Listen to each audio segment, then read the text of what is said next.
Hello guys, अस्सलाम वालेकुम। Welcome to F S tuition.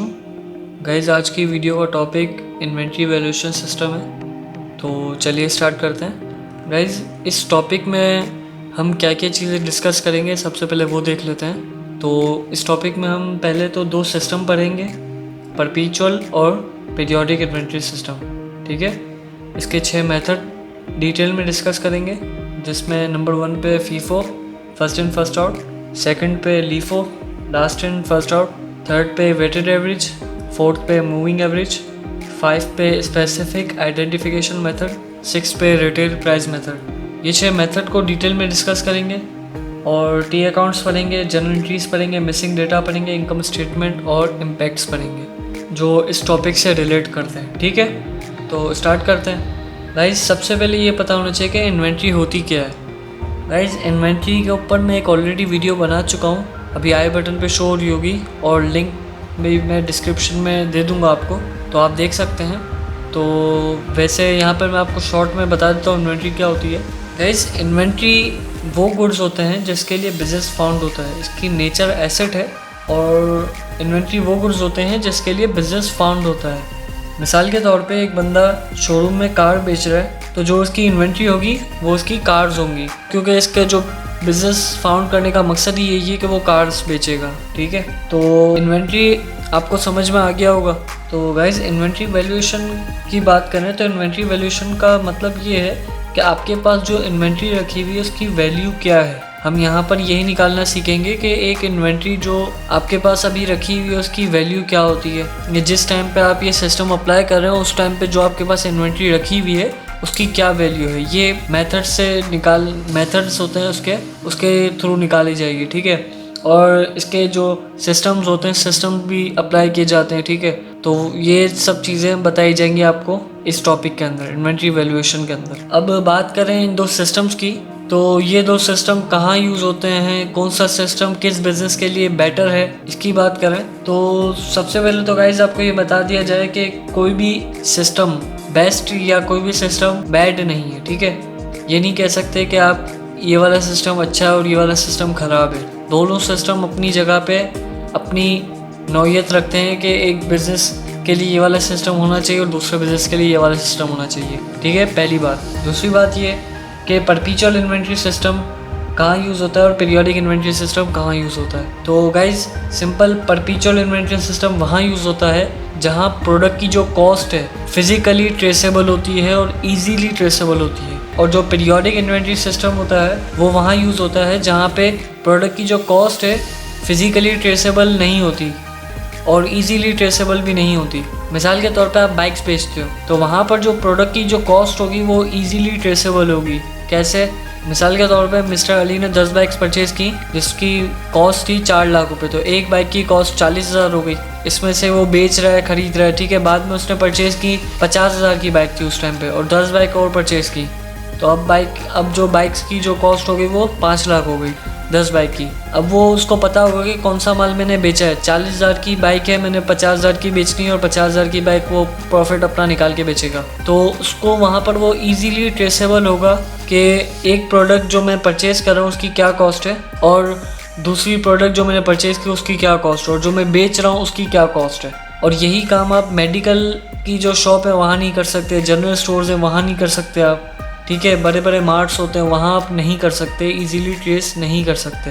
तो वहाँ पर आप पीरियोडिक इन्वेंट्री सिस्टम अप्लाई करते हो और जहाँ पर आप प्रोडक्ट की कॉस्ट इजीली ट्रेस कर सकते हो तो वहाँ पर आप परपीचुअल इन्वेंट्री सिस्टम अप्लाई करते हो। तो गाइज़, आई होप आपको यहाँ तक समझ में आ गया होगा।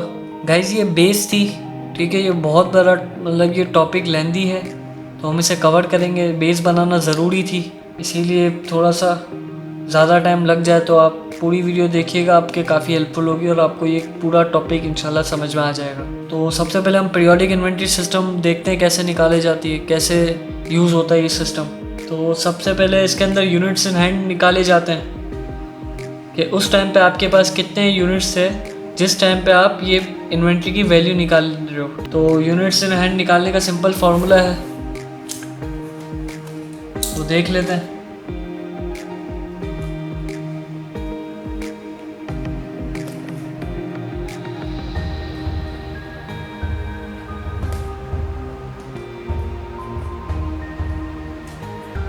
Units in hand.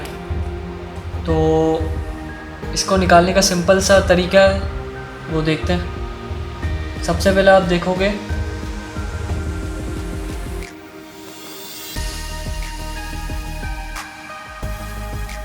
Opening inventory.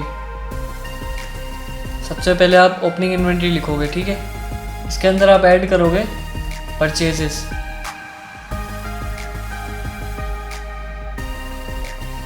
तो जो गुड्स होंगी वो आपके पास अवेलेबल फॉर सेल, ठीक है। उसके अंदर उसमें आपने लेस करना है जो यूनिट्स आपने बेच दिए हैं।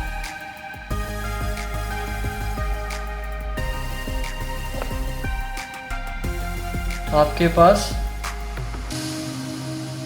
यूनिट्स इन हैंड, इसे आप एंडिंग इन्वेंट्री भी कह सकते हो।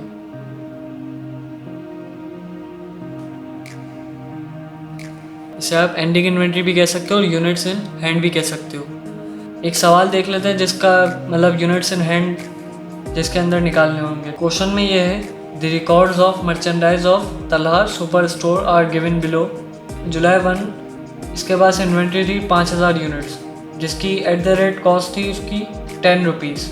जुलाई 8 इसने परचेजेस की 7500 यूनिट्स, जिसकी एक यूनिट की कॉस्ट 14 रुपये थी। जुलाई 14 को परचेज़ की इसने 9000 यूनिट्स, जिसमें एक यूनिट की जो कॉस्ट थी वो 16 रुपये थी। जुलाई 22 को इसने परचेज़ की 6000 यूनिट्स, जिसकी एक यूनिट की कॉस्ट थी 18 रुपये। और जुलाई 27 को इसने परचेज़ की 2500 यूनिट्स, जिसकी एक यूनिट की कॉस्ट थी 20 रुपये।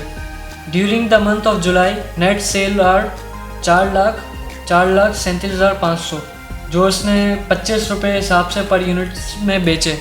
तो गाइस सेल के अंदर आपको पता है कि प्रॉफिट और कॉस्ट दोनों शामिल होती है। तो हम क्या करेंगे कि 4,37,500 को डिवाइड करेंगे 25 से, तो जो उसने यूनिट सोल्ड किए हैं वो 17,500 यूनिट सोल्ड किए हैं। तो गाइज़ यहाँ पर कभी कभी ये कंफ्यूज करने के लिए ये दे देता है कि यहाँ पर ये नेट सेल की जगह आपको यूनिट्स भी बता सकता था कि अगर आपको यहाँ पे कहता कि 17,500 यूनिट्स है तो आप 25 से मल्टीप्लाई करते, लेकिन ज़रूरत नहीं थी 25 से मल्टीप्लाई करने की। लेकिन आप यहाँ पर देख लीजिएगा कि थोड़ा सा गौर कर लीजिएगा कि यहाँ पर यूनिट्स दिए हुए हैं या अमाउंट दी हुई है। अमाउंट दी हुई है तो पर यूनिट से डिवाइड कर देंगे, अगर यूनिट्स दिए हुए हैं तो पर यूनिट से मल्टीप्लाई कर देंगे, ठीक है, नेट सेल निकालने के लिए। लेकिन यहाँ पर नेट सेल की अभी ज़रूरत नहीं है, नेट सेल की ज़रूरत आगे होती है। तो जस्ट यहाँ पर आपने सिर्फ डिवाइड करना है। तो गाइज़ यहाँ पर ये सवाल देखें तो इसके अंदर जो ओपनिंग इन्वेंट्री है, अब हम इसको फिल करते हैं। इसी मेथड को हम यहाँ पर फिल करते हैं क्वेश्चन करके। जैसे क्वेश्चन रिकॉर्ड कर लिया, ठीक है। यूनिट्स इन हैंड, ये इसका फॉर्मेट है, ठीक है। और ये क्वेश्चन है, ये भी क्वेश्चन किया जाएगा, ठीक है। तो यूनिट्स इन हैंड के अंदर आपके पास जो ओपनिंग इन्वेंट्री है, ओपनिंग इन्वेंट्री जो है 5000 यूनिट्स हैं, ठीक है, 5000 यूनिट्स हैं। और जो परचेजेस है, अब आप एक पूरे महीने का एक साथ निकाल रहे हो तो आप पूरे महीने की जितनी भी परचेजेस थी आप सब ऐड कर लोगे। तो हम सब ऐड कर लेते हैं, जैसे कि 7500 प्लस 9000 प्लस 6000 प्लस 2500। तो ये जो टोटल परचेजेस है वो 25,000 यूनिट्स हैं, ठीक है। आपने 25,000 परचेज़ की, तो ये सिंपल 30,000 अवेलेबल फॉर सेल है। मतलब ये कि ये गुड्स हैं आपके पास अवेलेबल हैं बेचने के लिए, ये गुड्स आप बेच सकते हो। इसमें से आप लेस करेंगे जो यूनिट बेच दिए हैं, यूनिट्स सोल्ड। कितने बेच दिए थे अब पहले बता दिया था 17,500। वो कैसे कैलकुलेट किए, नेट सेल दी हुई है। नेट सेल कितनी दी हुई है, 4,37,500, जिसमें से हमने डिवाइड किया 4,37,500 इसका रेवेन्यू है, नेट सेल है, अब इसने पर यूनिट इसने कितने में बेचा, 25 रुपये में बेचा, तो डिवाइड किया 25 से, तो जो यूनिट बेचे हैं इसने 17,500 यूनिट बेचे हैं। कैलकुलेटर साथ रख लेना, इजी हो जाएगा आपके लिए। 17,500। अब हम इस 30,000 में से 17,500 माइनस करेंगे तो आपके पास 12,500, जो कि आपकी एंडिंग इन्वेंट्री है, या आप इसे यूनिट्स इन हैंड भी कह सकते हैं। यूनिट्स इन हैंड है ये यूनिट्स इन हैंड निकालने का सिंपल तरीका है। आई होप आपको समझ में आ गया होगा। कुछ ना समझ में आए तो पूछ सकते हैं, कमेंट करो, जवाब दे दूंगा इंशाल्लाह। अब मैं आपको ये बात बताता चलूँ कि ये जो 12,500 है, ये अमाउंट 12,500 जो है, ये आपके पास एंडिंग इन्वेंट्री है। अभी आपके पास ये इन्वेंट्री रखी हुई है। अब हमें इसकी वैल्यू मालूम करनी है। इस 12,500 जो यूनिट्स हैं, इसकी क्या वैल्यू है अभी। तो इसकी वैल्यू पता करने के लिए मेथड्स अप्लाई होते हैं। ये मेथड के थ्रू आपको इसकी वैल्यू पता चल जाएगी कि ये 12,500 की क्या वैल्यू है, 12,500 यूनिट्स की क्या वैल्यू है। तो इसका मेथड है, सबसे पहले आता है फीफो, हम डिस्कस कर चुके थे। तो सबसे पहले मेथड आता है फीफो। तो cost of ending inventory according to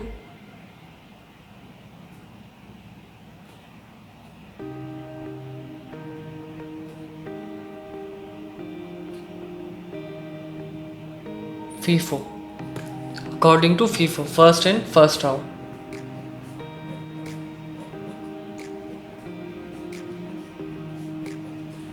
FIFO method में क्या होता है कि एक कंपनी जो प्रोडक्ट पहले परचेज करेगी वही प्रोडक्ट पहले सेल करेगी।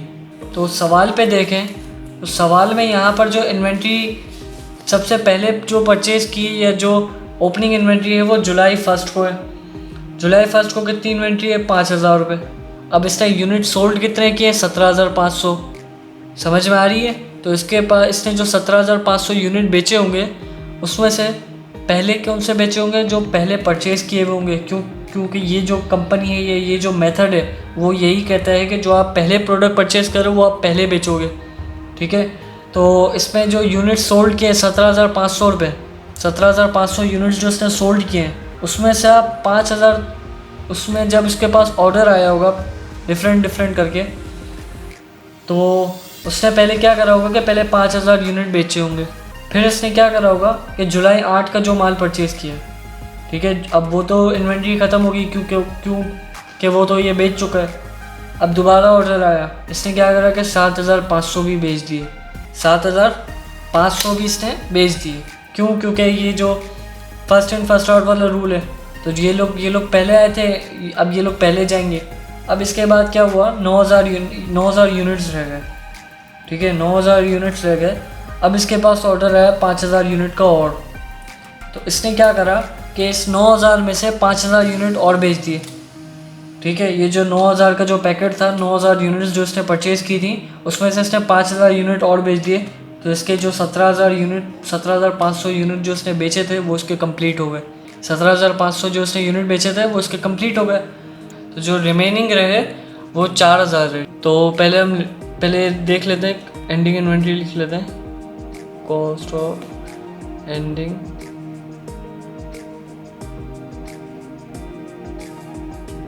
इन्वेंटरी, ठीक है, according to first in first out, FIFO। तो जो इन्वेंट्री रिमेनिंग थी वो जुलाई 14 की 4,000 यूनिट रिमेनिंग इन्वेंट्री थी। ठीक है, 4,000 units at the rate 16 rupees, ये डॉट है। ठीक है। तो जो 4000 यूनिट्स हैं उसको मल्टीप्लाई किया 16 से, तो जो अमाउंट आएगी वो 64,000 आएगी। इसके बाद जुलाई 22 जो परचेज़ किए 6000 यूनिट, वो भी नहीं बिके। @18, तो ये कितना आएगा, 1,05,000 कुछ आएगा, 1,08,000, 6000 से 1,08,000। इसके बाद 2500 जो यूनिट्स हैं जुलाई 27 के, वो भी नहीं बिके। ₹20, तो इसका 50,000 आएगा। इसके अंदर हम ऐड करेंगे, इन सबको ऐड कर लेंगे, तो ये 2,22,000, ठीक है। और ये जो इन्वेंट्री है वो कितनी है, 12,500। ये जो इन्वेंट्री है वो कितनी है, 12,500, ठीक है गाइज। यहाँ पर आप देख सकते हैं कि जो एंडिंग इन्वेंट्री हमने यूनिट्स इन हैंड निकाले थे, ठीक है, ये देखें आप, ये जो यूनिट्स इन हैंड निकालते हैं वो 12,500 थे, और यहाँ पर भी 12,500 थे। तो जो हमारे पास कॉस्ट ऑफ एंडिंग इन्वेंट्री है वो कितनी है, 2,22,000 अकॉर्डिंग टू फीफो मेथड। अब इसी कॉस्ट ऑफ एंडिंग इन्वेंट्री को अकॉर्डिंग टू लीफो मेथड, अगर कोई कंपनी लीफो मेथड अप्लाई करती है तो उसकी अमाउंट क्या आती है, ठीक है, तो देख लेते हैं। कॉस्ट ऑफ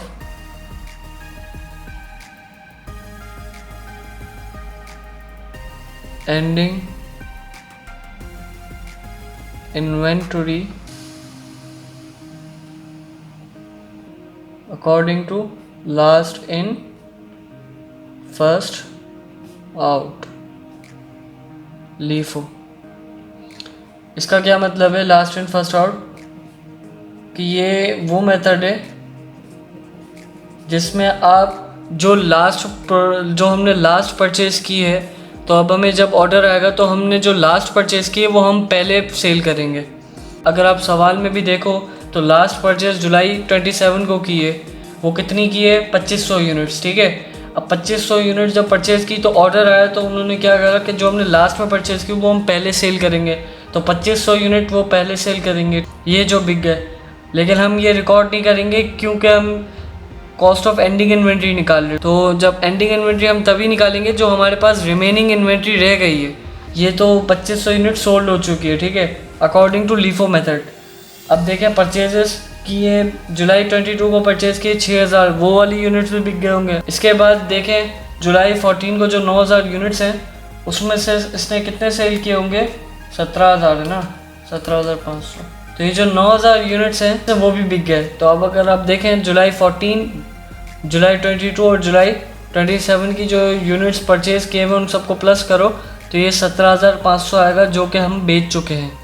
लास्ट से कैलकुलेट करना है, लास्ट से आपने पहले ये देख लेना है कि यूनिट्स सोल्ड जो हो चुके हैं वो आपने पहले निकाल लेने हैं। इसके बाद जो रिमेनिंग जो यूनिट्स होंगे वो आपकी एंडिंग इन्वेंट्री होगी और आपने उसको रिकॉर्ड करना है।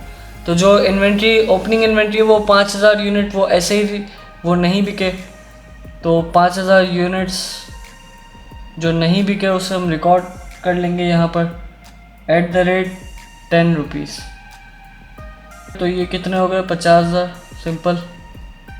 और ये जो 7,500 यूनिट्स हैं @14 तो ये कितना, ये तो इसमें कितनी अमाउंट आएगी, 105,000, ठीक है। इन सबको प्लस किया तो 155,000, इन दोनों को प्लस किया तो 1250। कॉस्ट ऑफ एंडिंग इन्वेंट्री तो गाइज अगर आप देखो तो यहाँ पर जो 12,500 यूनिट और यहाँ पर भी 12,500 यूनिट, हमारी जो कैलकुलेशन और कंप्यूटेशन है वो 12,500 यूनिट्स की होगी। क्यों? क्योंकि ये जो एंडिंग इन्वेंट्री है, यूनिट्स इन हैंड है, हमारे पास ये 12,500 है। तो हमें भी 12,500 की अमाउंट कैलकुलेट करनी है अकॉर्डिंग टू डिफरेंट मेथड्स। ये मेथड 1 है, ये मेथड 2 है, जैसे हमने फीफो और लीफो का नाम दिया हुआ है। तो हमने यहाँ पे ये जो 12,500 की जो कंप्यूटेशन की है, इसमें आप देखें कि अमाउंट में डिफरेंट आएगा। तो ये जो अमाउंट में जो डिफरेंस है, इसकी भी एक वजह है गाइज। इसका भी एक पूरा डीप कॉन्सेप्ट है, ये मैं आपको नेक्स्ट वीडियो में समझाऊंगा। तो आप सब्सक्राइब कर लेना ताकि आपको ये कॉन्सेप्ट भी पता चल जाए। इसका एक बेहतरीन सा कॉन्सेप्ट है, एक आप देखेंगे कि इसमें फ़र्क आएगा, ठीक है, हर जगह पर। तो इसका कॉन्सेप्ट भी मैं आपको बता दूंगा। इसके बाद आता है weighted average method. Guys weighted average method की बात करें तो सिंपल है, इसका एवरेज निकाला जाता है। तो cost of ending inventory according to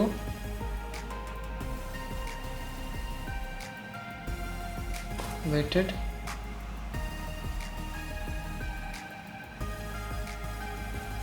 average method. तो इसमें हम क्या करते हैं, तमाम का एवरेज निकाल लेंगे। ओपनिंग इन्वेंट्री कितनी है भाई, निकाल ली 5,000 यूनिट्स। 5,000 यूनिट्स हैं एट द रेट ₹10, ठीक है। तो उसके क्या होगा, 50,000 हो गए, ये यहाँ आएगा 50,000। इसके बाद परचेजेस किए हैं हमने, परचेजेस रिकॉर्ड करेंगे। थोड़ा सा यहाँ से उतार तो इजी हो जाता, लेकिन कोई नहीं, खैर होती है। परचेज किए हमने 7,500 यूनिट्स एट द रेट ₹14। तो इसकी क्या आई है, इसकी क्या थी, एक से कैलकुलेट कर लेते हैं। 1,05,000 थी आई थिंक, 1,05,000 सेट है। अगेन परचेजेस की हैं जो कि यूनिट्स हैं 9,000 यूनिट्स हैं एट द रेट ₹16 है, ठीक है। 9,000 यूनिट्स परचेज किए हैं ₹16 के हिसाब से, तो वो आएगी आपके पास 144,000। इसके बाद आपने परचेज़ की हैं 6,000 यूनिट्स, जुलाई 22 को परचेज़ किए 6,000 यूनिट, जिसकी जो पर यूनिट कॉस्ट थी वो ₹18 थी। 6,000 यूनिट्स एट द रेट ₹18, तो इसका आया 10800। इसके बाद परचेज़ किया आपने 2,500 यूनिट्स, तो आपकी कितनी हो गई है, आपके ₹20 के हिसाब से आपने परचेज़ किया, ₹20 है ये, ठीक है। तो ये आपके पास आ गया 50,000 रुपये, सेट है। 50,000 रुपये से अब हमने क्या करना है, इन दोनों को प्लस कर लेना है। इसको प्लस करेंगे तो आपके पास आएगा 30,000 रुपये, और इसको प्लस कर लेते हैं तो आपके पास आ गया 4,57,000 है, ठीक है। आपने क्या करना है कि तमाम जो पूरा डेटा होगा वो आपने उतार लेना है, और जो जितने भी यूनिट्स हैं उसको मल्टीप्लाई करना उसकी कॉस्ट से, तो आपके पास अमाउंट आ जाएगी, ओवरऑल एक कंप्लीट कॉस्ट आ जाएगी। जो जितने भी आपने यूनिट्स परचेज़ किए उसकी पूरी कंप्लीट एक कॉस्ट आ जाएगी। फिर जब वो आ जाएगी तो आप क्या करोगे कि तमाम को सबको प्लस कर लोगे, ठीक है। तो आपके पास ये टोटल जो आपका खर्चा हुआ है, टोटल आपकी जो कॉस्ट हुई है तमाम यूनिट्स पे, 30,000 यूनिट्स पे जितनी आपकी कॉस्ट हुई वो आपके पास आ जाएगी। इसके बाद आपने क्या करना है, इसमें से आपने एक फार्मूला अप्लाई करना है। क्या फार्मूला है बता देता हूँ, वेटेड एवरेज रेट, आपको एक रेट निकालना है, वेटेड एवरेज रेट निकालना है। वो कैसे निकलता है? Total purchases divided by total units. ये है टोटल परचेजेस और ये आपके पास टोटल यूनिट्स हैं, 30,000 यूनिट्स है आपके पास। तो आपने क्या करना है, जैसे परचेजेस है आपके पास 4,57,000 और इसको यूनिट्स, इन दोनों को डिवाइड करना है आपने। जो कि आप डिवाइड करने के बाद आपके पास आपका जो रेट आया है, वेटेड एवरेज रेट है, वो आपका क्या है? 15.23। ठीक है, 15.23 आया आपके पास। 3 है, आप 3 लिख सकते हैं सिर्फ यहाँ पे। इसके बाद आपने क्या करना है, ये आपके पास है, आपका क्या आ गया? एक रेट आ गया। अब आपने क्या करना है, कॉस्ट ऑफ एंडिंग इन्वेंट्री कैसे निकालेंगे आप? कितने यूनिट्स है आपके पास? एंडिंग यूनिट कितने थे? 12,500। 12,500